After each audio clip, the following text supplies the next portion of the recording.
Formule pour apprendre à spiritualiser toutes ces activités. Beaucoup s'imaginent que, pour être spiritualiste, il faut se consacrer à la méditation et à la prière.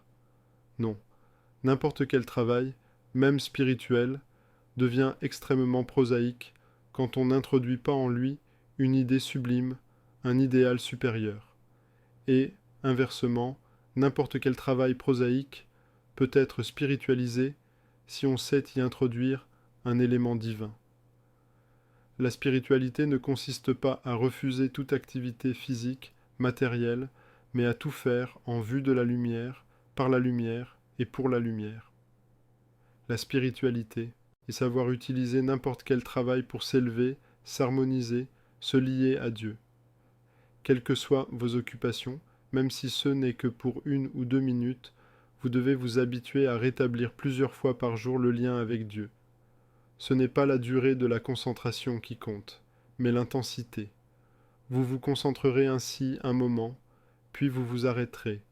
Un peu plus tard, vous vous concentrerez de nouveau un moment, etc.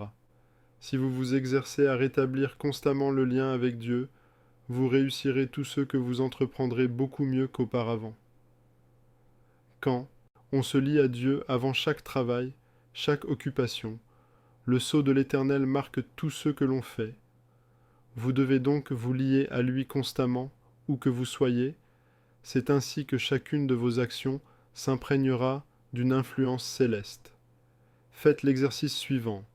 Toutes les heures, prononcez la formule « Gloire à toi, Seigneur » et dirigez votre pensée vers Dieu. Commencez par faire cet exercice 12 fois dans la journée en consultant votre montre. Plus tard, quand vous en aurez pris l'habitude, elle sera pour vous si précieuse que rien ne pourra exprimer la joie que cette formule vous apportera. Quand vous marchez, vous pouvez prononcer en avançant successivement le pied droit et le pied gauche. Sagesse, amour, sagesse, amour. Quand vous lavez la vaisselle, quand vous balayez, etc. Vous pouvez dire « Seigneur, comme je lave ces assiettes, lave mon âme. Comme je nettoie ce plancher, nettoie mon cœur de ses impuretés, etc. » Quelle que soit la tâche que vous accomplissez, vous pouvez vous lier à l'amour, à la sagesse, à la vérité, afin que ces principes participent à vos activités et les rendent vivantes. Par exemple, lorsque vous mangez, dites « Je mange », la première bouchée pour l'amour, la seconde pour la sagesse, la troisième pour la vérité.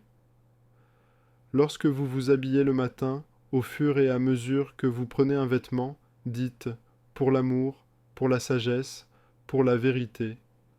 Et cela ne nuira pas si vous ajoutez aussi « pour la pureté », pour la justice, pour la beauté.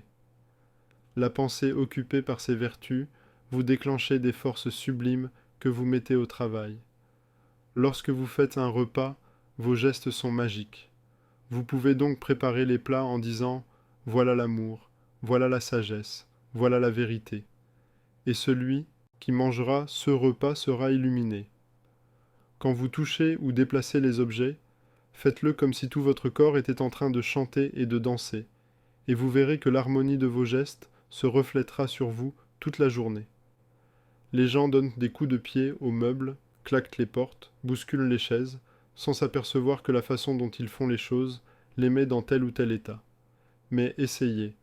Un jour où vous êtes nerveux, en colère, dites « Ah, c'est le moment de faire des exercices ».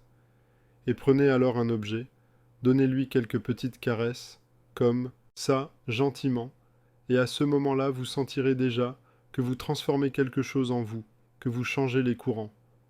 Omram Mikhaël Ivanov.